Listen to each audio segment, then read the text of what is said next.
Pregunta 1. La Guerra de la Independencia. Las causas de la Guerra de Independencia española se originó en la crisis del antiguo régimen y la abdicación de Carlos IV. Y también se originó con la invasión napoleónica creada con la alianza que tenía con Francia y la ocupación del territorio español. La destitución de Godoy y las abdicaciones de Bayona provocaron un levantamiento popular, iniciando la lucha contra los franceses. También surgieron unas juntas locales y provinciales para enfrentar el vacío de poder, culminando en la formación de una junta central general para organizar resistencia contra el invasor, que en este caso sería Francia. Ahora voy a explicar los bandos que hay en la Guerra de Independencia. Hay dos, los afrancesados, que apoyaban a la monarquía napoleónica y estaban totalmente en contra de la coronación del nuevo rey, que es José, que gobernaba el Estatuto de Bayona de 1809 y que no era una constitución verdadera, sino que era una carta otorgada. Después tenemos al otro bando, que es la mayoría de los españoles que tomó el Frente Patriótico y quería la vuelta de Fernando VII como rey, y también estaba a favor del absolutismo. Y también, por último, querían impulsar un gobierno de reformas que incluía la abolición de poderes, la separación de poderes, la soberanía nacional, y quería un sistema liberal constitucional. Voy a explicar el desarrollo de la Guerra de Independencia, que tiene cuatro etapas. La primera etapa es la ocupación y levantamiento en 1808. La otra etapa es octubre y diciembre de 1808. Después tenemos 1809, 1810 y por último tenemos la de 1811 y 1814. Primero voy a hablar de la primera etapa, que fue la ocupación y levantamiento de 1808. Avance de los ejércitos franceses por Gerona y Salamanca, que estas dos ciudades fueron defendidas por el general Álvarez de Castro y el general Palafox. También participó una gran heroína que se llama Agustina de Aragón. Más tarde, en 19 de julio de 1808, las tropas de Dupont caen en la batalla de Bailén y esta fue la primera gran derrota francesa. Después tenemos la otra etapa, que es octubre y diciembre de 1808, en la que Napoleón llega a Madrid con el ejército de la Gran Armée. Entonces Madrid cae ante la superioridad francesa. Entonces intenta ocupar todo el territorio, pero Napoleón tiene que abandonar España por el inicio de la guerra con Austria. El territorio español no es de todo ocupado por la resistencia popular española y porque el ejército español no se rinde. Ahora voy a explicar las dos últimas fases de la Guerra de Independencia. En la primera fase tenemos de 1810 hasta el 1811, que la guerra entra en una fase de desgaste, ya que no pueden dominar todo el territorio por el ejército francés y por la hostilidad española, que están con una nueva forma de lucha que se llama la guerrilla. Más tarde, en 1810, se crea la campaña de Andalucía, en la que todas las autoridades se deben dirigir a Cádiz, que esta ciudad no será conquistada ni ocupada. Más tarde tenemos la última etapa, que va desde 1811 a 1814, que a partir de 1811 se crea el declive francés, ya que abandonan Portugal y los anglo-portugueses con Wellington reconquistan Badajoz. Las tropas de Wellington entran a Salamanca y derrotan a los franceses en la batalla de Arapiles. Tras este suceso, Napoleón retira sus tropas de España y Wellington crea una ofensiva final en la que José I se tiene que abandonar Madrid. Y por último, pues Napoleón firma un tratado con España, que es el Tratado de Valencay. Pregunta 2. La independencia de las colonias americanas. El proceso de emancipación de las colonias americanas se inició de forma repentina durante la Guerra de la Independencia y culminó durante el reinado de Alfonso VII. Las causas de esta guerra fueron política, la reforma y el centralismo de los Borbones, provocando muy malestar entre los criollos, que son descendientes españoles nacidos y criados en América. Sociales. No existe una motivación social que tenga su base en la opresión. Los blancos ocupaban la cúspide de la sociedad y se dividían en dos categorías, los peninsulares y los criollos, que dominaban la vida económica y social. Los indios y negros mestizos también eran la mayoría, pero no ocupaban un protagonismo en esta sociedad. Pese a estar muy explotados, el motor de la independencia será los criollos y sus demandas económicas. El descontento con la existencia del monopolio comercial colonial por el que la metrópoli se hacía con los materiales primas de las colonias, obligando a estas a comerciarlos con la metrópoli. Ideológicas. Las ideas de la Ilustración calaron a la minoría de intelectuales criollos y el ejemplo de declaración de independencia de Estados Unidos y de la Revolución Francesa animó a los criollos ilustrados. Y por último, las causas detonantes, que fue el vacío del poder creado por la invasión de los franceses en la península ibérica en 1808, que originó la Guerra de la Independencia en América. Tras las abdicaciones de Bayona, los criollos se negaron a reconocer a José Bonaparte y formaron juntas, pero en 1810 las juntas pasaron a ser autónomas. Tras estas causas tenemos el desarrollo de la Guerra de Independencia, que se divide en dos etapas. La primera etapa va desde 1810 a 1814 y desde el comienzo se perfilan focos revolucionarios distintos, además que existen dos posturas: los realistas, que defienden los intereses del rey de España, y la metrópoli y los independentistas. Dentro del virreinato de Nueva Granada, en Venezuela fue la oligarquía criolla que tomó la iniciativa. Simón Bolívar se hizo el jefe de este movimiento y proclamó la República de Venezuela en 1810. Después, en el virreinato de Nueva España, México, en 1810 se levantó el cura Hidalgo, apoyado por los campesinos indios, y sofocaron el levantamiento y el cura fue ajusticiado. Después, más tarde, en 1812, el cura Morelos intentó lo mismo y consiguió el mismo resultado. En esta segunda etapa va desde 1816 a 1824 y es la fase de los grandes libertadores, como Bolívar y San Martín. Con José San Martín es el libertador desde el sur, que se producirá la definitiva declaración de la independencia de Argentina y Chile, que en 1818 obtuvo la independencia y en 1821, tras el desembarco de la expedición, declara la independencia de Perú. Simón Bolívar, con su ejército, derrotó al ejército español en la batalla de Boyana, en Colombia, en 1819, y en 1822 su lugarteniente Antonio José de Sucre vence a los realistas en Ecuador, en la batalla del volcán Pinchicha. Finalmente, en 1824, Sucre asesta el golpe definitivo a los realistas en la batalla de Ayacucho y se consolida la independencia en Perú y se formó la Gran Colombia, de la que Bolívar es presidente. Después tenemos el pronunciamiento liberal de Riesgo en 1820, que provocó un giro político y aceleró el proceso de independencia al no mandarse nuevas tropas. Más tarde, en México, la reacción del trienio liberal y sus reformas conducen a la proclamación de una independencia moderada y general.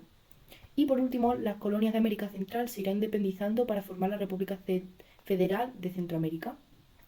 Y para acabar con esta pregunta, tenemos las consecuencias para España, que las territoriales son que España perdió todas sus colonias americanas, excepto Cuba y Puerto Rico, y además de Filipinas en Asia.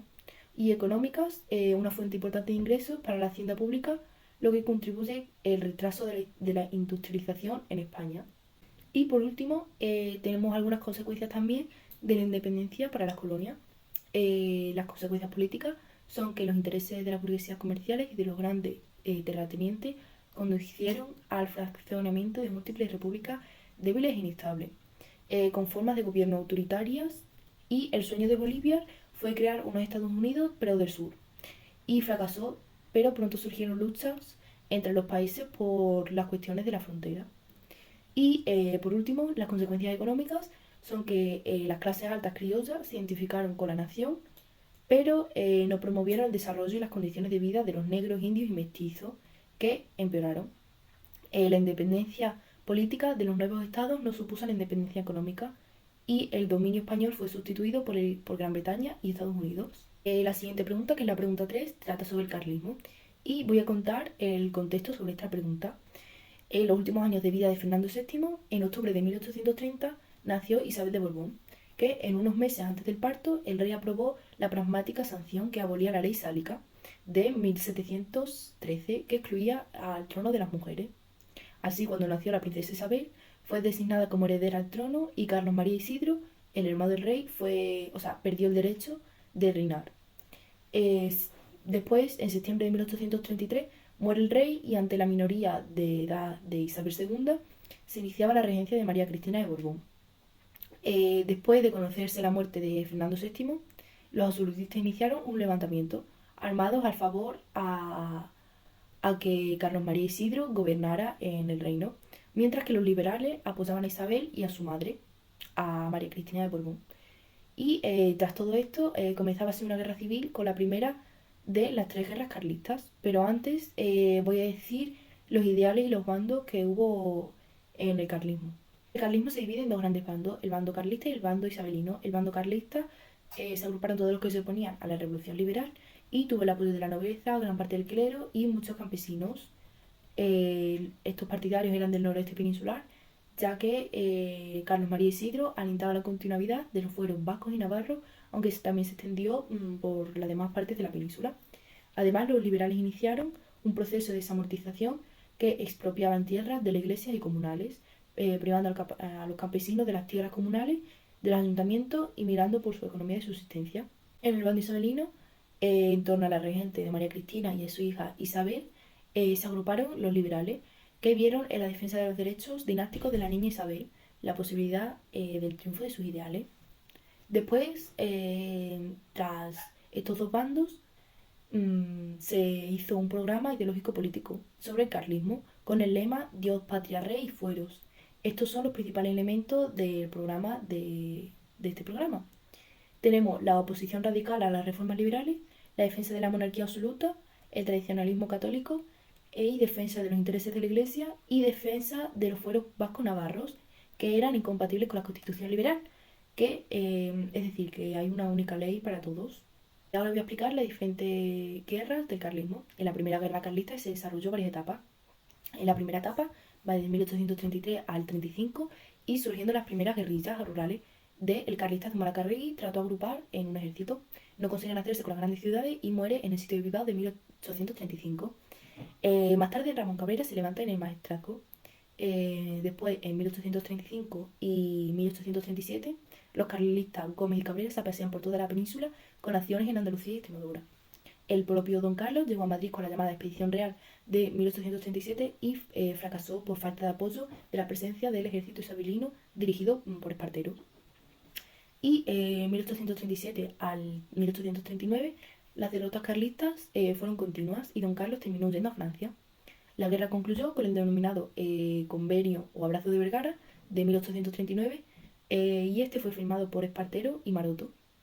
En él se reconocieron los grados y empleos militares de los que habían luchado en el ejército carlista y a Isabel II como reina. Después tenemos la Segunda Guerra Carlista, que va desde 1846 al 49. El conflicto fue un levantamiento popular en los distintos puntos de Cataluña. Y por un lado tenemos el descontento por la crisis económica en Cataluña y por el reclutamiento del sistema de quintas. Por otro lado, el sistema dinástico, don Carlos María abdicó en su hijo don Carlos Luis, que es el conde de Montemolín, en 1845. El futuro matrimonio de Isabel II y el posible matrimonio entre los primos podría solucionar el conflicto. Sin embargo, él se decidió a casar con Isabel a los 16 años, con otro primo, que es Francisco de Asís Borbón. Este dio lugar a que las partidas carlistas actuaran en Cataluña. Fracasará cuando en abril de 1849 se detuvo al pretendiente don Carlos cuando intentaba cruzar la frontera francesa. Y por último tenemos la Tercera Guerra Carlista, que va desde 1872 a 1876. A la muerte de Carlos Luis, el conde de Montemolín, su hermano Juan, declaró que era liberal, no recogió el testigo de la lucha carlista, pero su hijo Carlos de Borbón defendió la dinastía de la familia. El nuevo pretendiente, el hombre fiel a las ideas tradicionalistas, vio una nueva oportunidad para el carlismo. Entonces, la revolución de 1868 obliga a Isabel II a salir de España. Por último, el gobierno provisional que instauró España, un régimen democrático, posteriormente se eligió al rey liberal Amadeo de Saboya. Por último, muchos moderados que eran contrarios a este gobierno creyeron en don Carlos como una alternativa a separar la Iglesia y el Estado. Y por último, la guerra se extenderá por el gobierno de la Primera República hasta el reinado de Alfonso XII, que derrota definitivamente el carlismo. Por último, para finalizar esta pregunta, tenemos algunas consecuencias de esta guerra. La primera consecuencia es que muchos muertos, tanto militares como civiles, murieron durante esta guerra carlista. La guerra paralizó muchas reformas políticas y económicas en España y asoló campos e infraestructuras, lo que dificultó el progreso del país. Y por último, en la fase isabelina se aceleró de forma irreversible el proceso de revolución liberal en España frente al absolutismo y al tradicionalismo de los insurrectos. Y en cuanto al desenlace legítimo, aún más la restauración y Alfonso XII. Pregunta 4. En los partidos políticos y las constituciones del reinado de Isabel II. La instauración del Estado liberal trajo consigo la existencia de órganos representativos, siendo los partidos políticos instrumentos para proveer las instituciones de los representantes. Por otra parte, tenemos la enorme restricción del Estado a voto y a falta de tradición parlamentaria, desvinculando la inmensa mayoría de la población de la política de los partidos.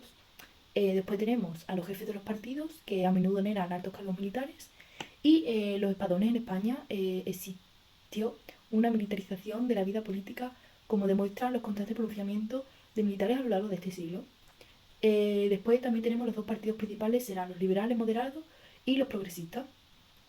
Aparte de los moderados y progresistas, aparecieron otras tres fuerzas políticas durante el reinado de Isabel II. Tenemos al Partido Carlista, que es un retorno al antiguo régimen, al absolutismo monárquico y a la soberanía real. Después tenemos en esta parte tres defensas del Partido Carlista. La primera, defensa de los privilegios forales, la defensa de los privilegios estamentales y la defensa de la religión y los privilegios de la Iglesia. Y por último, tuvieron el apoyo de la nobleza y del reaccionaría al clero rural y el campesino temerosos del liberalismo.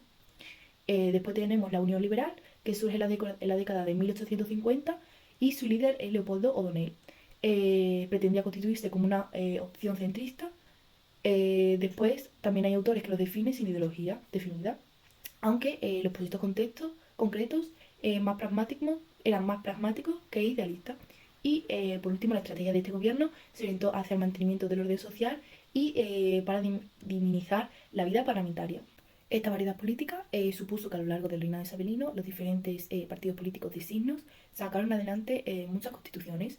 Eh, Primero tenemos la regencia de María Cristina en esta pregunta, que en la siguiente pregunta, la pregunta 5, también lo explicaré, pero de forma más desarrollada. En esta pregunta dice: el Estatuto Real de 1834 es en realidad una carta otorgada concedida a los súbditos de la corona, que no se puede considerar una constitución.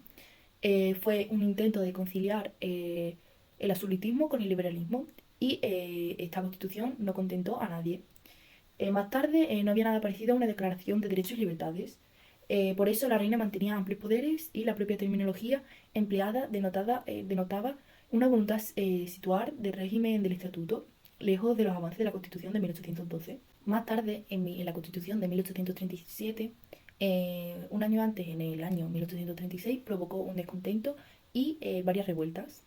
Esta Constitución establece la soberanía nacional, la separación de poderes, la amplia declaración de derechos y libertades, pero, sin embargo, aceptó algunas tesis del liberalismo conservador, ya que reconocía amplios poderes y un papel moderador a la corona, así como el sufragio censitario muy restringido y las cortes bicamerales con un senado de carácter más conservador.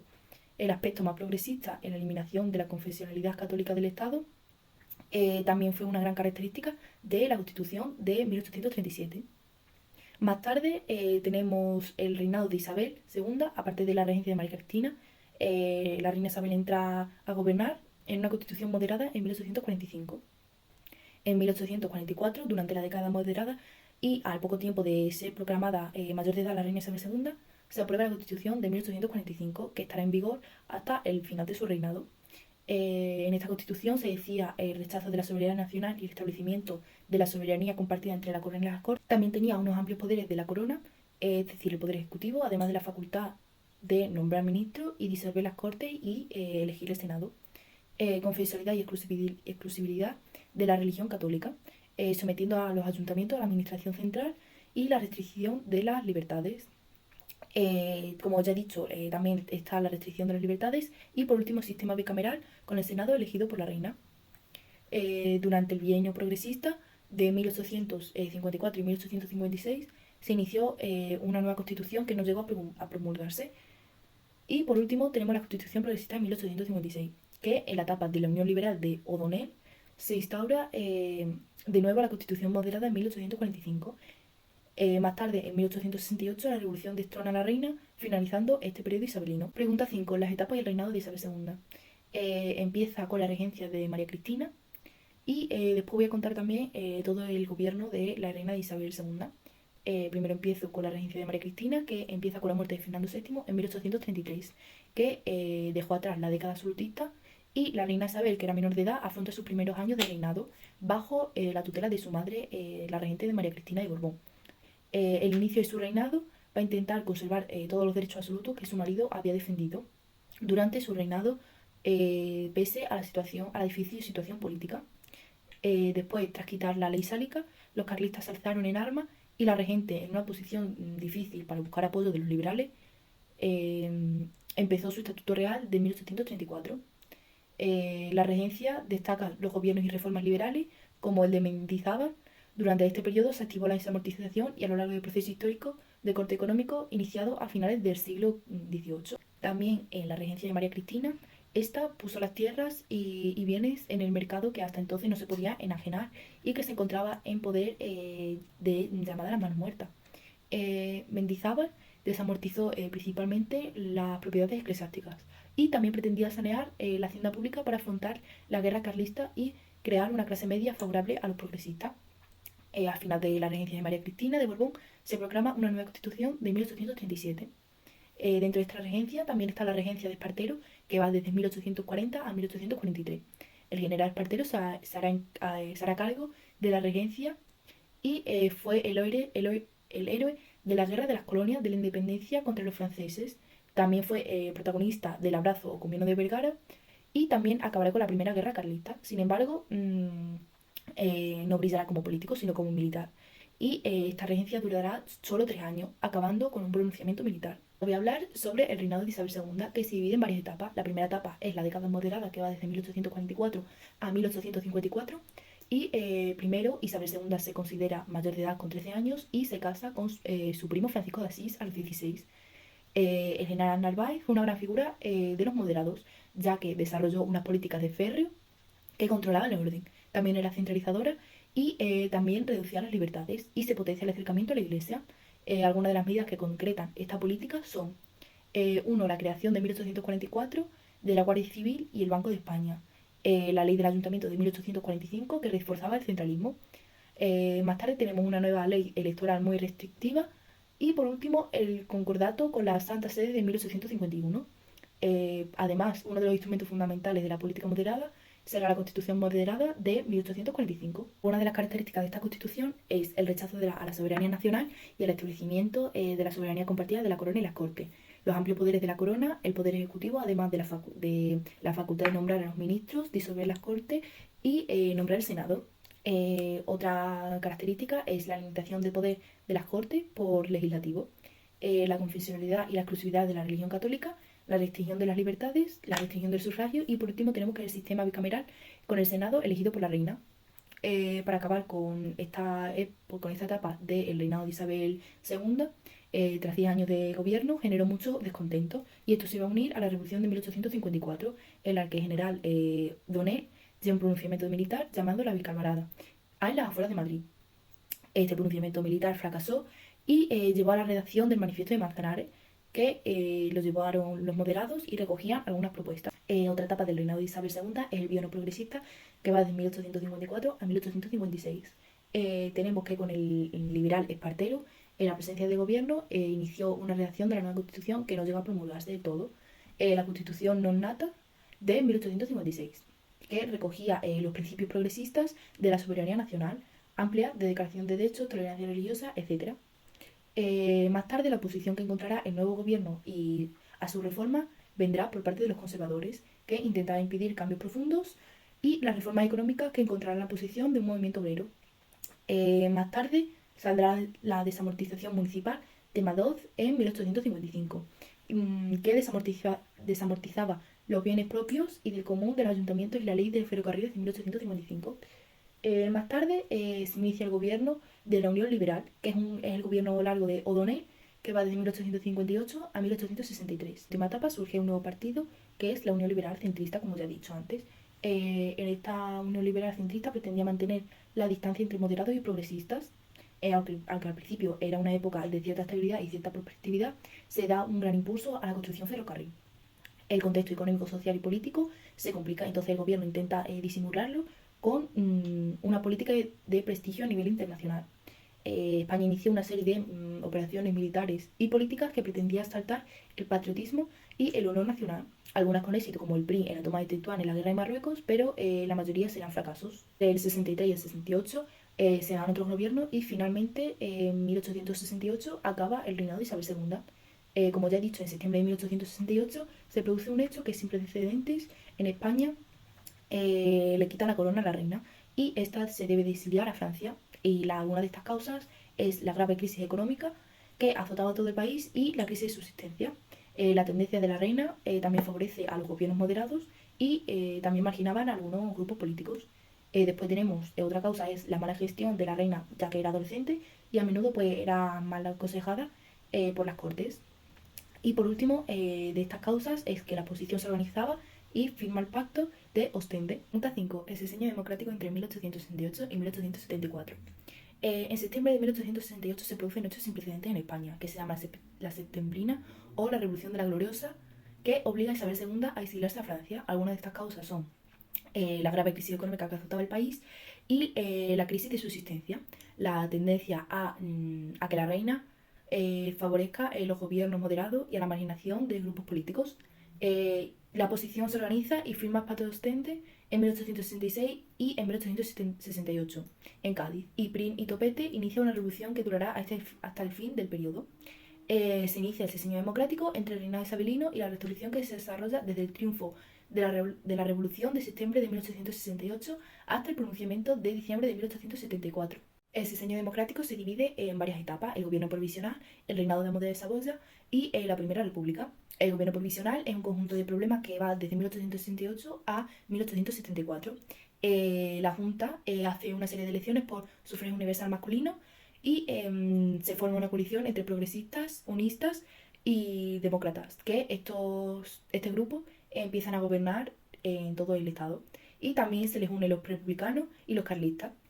Tenemos la redacción y promulgación de la Constitución del 69, que fue la primera constitución demócrata y recoge ya derechos individuales, como por ejemplo la participación política, es decir, que tienen derecho al voto, el sufragio universal masculino, la libertad de imprenta y culto y el derecho a la reunión y la asociación. Establecía una clara división de poderes y se mantenía en las cortes bicamerales. España seguía siendo una constitución, una monarquía constitucional, en la que se seguiría manteniendo todas las características de esa constitución. Más tarde tenemos los problemas de la guerra de Cuba, que esta guerra dura 10 años y tuvo una serie de grandes problemas. Por ejemplo, los altos impuestos en España, el control del comercio, la falta de libertades, la existencia de esclavitud. A todo esto, la guerra de Cuba dura hasta la paz de Zanjón, que fue en 1871, aunque más tarde, en el 98, volvería a estallar y se independizaban las colonias. Tenemos otro problema, que fue la de encontrar un nuevo rey, ya que no había ninguno, y esto ocuparía el puesto de Isabel II. Esto pasó a ser un problema internacional y se encargaría de buscar a un nuevo rey, el general Prim. En España se seguía manteniendo la monarquía constitucional. Y más tarde el general Prim encontró a un candidato que fue el hijo de Víctor Manuel II y las cortes lo nombraron un rey. Otra etapa del diseño revolucionario fue el reinado de Amadeo de Saboya, que dura de 1871 a 1874. Empieza con una época de inestabilidad política social, ya que al principio Prim es asesinado y Amadeo de Saboya se queda solo. Entonces este tiene que afrontar una serie de problemas, como la aristocracia, ya que alguna parte de la población era fiel a los Borbones, que la Iglesia estaba en contra de la libertad de culto y la Constitución y la posición de los republicanos y la clase obrera. Más tarde tuvo que también enfrentarse a un problema carlista, ya que tras la caída de la reina Isabel II, los carlistas tomaron un nuevo impulso y surgió la Tercera Guerra Carlista. Más tarde también continuaba la Guerra de Cuba. Entonces Amadeo de Saboya sufre un atentado y abdica. Después tenemos la otra etapa del diseño revolucionario, que es la Primera República, que va desde 1873 a 1874, que solo dura un año. Y en esta época fue una época que había muchos problemas, como la Tercera Guerra Carlista, la Guerra de Cuba, los problemas de Amadeo, más otros problemas que surgirán en esta etapa. El primer problema es que había 4 presidentes para la República. El otro problema es que Figueras celebra las Cortes Constitucionales. El otro problema es que Figueras celebra las elecciones de las Cortes Constituyentes, en el que triunfan los republicanos. Más tarde se elabora un proyecto de constitución en el que se dividía a España en 17 estados. Entonces se dejaba de lado el proyecto unitario, en que nunca entraría en vigor. Después, otro problema fue que se crea el cantonalismo, que es un movimiento federalista que que intenta establecer un gobierno federal en España, en el país, más unas medidas sociales que quiere imponer. Después, más tarde, surge una revolución de la clase media en la que se rebelan, y también estaba influenciada por algunos obreros y sobre todo los anarquistas. Más tarde, Salmerón utiliza el ejército y después Castelar disolvió las Cortes. Más tarde, Manuel Pavía da un golpe de estado en 1874, en diciembre, y el general Martínez Campos se subleva en San Junto y proclama rey a Alfonso XII, que fue hijo de Isabel II, iniciándose por último la Restauración.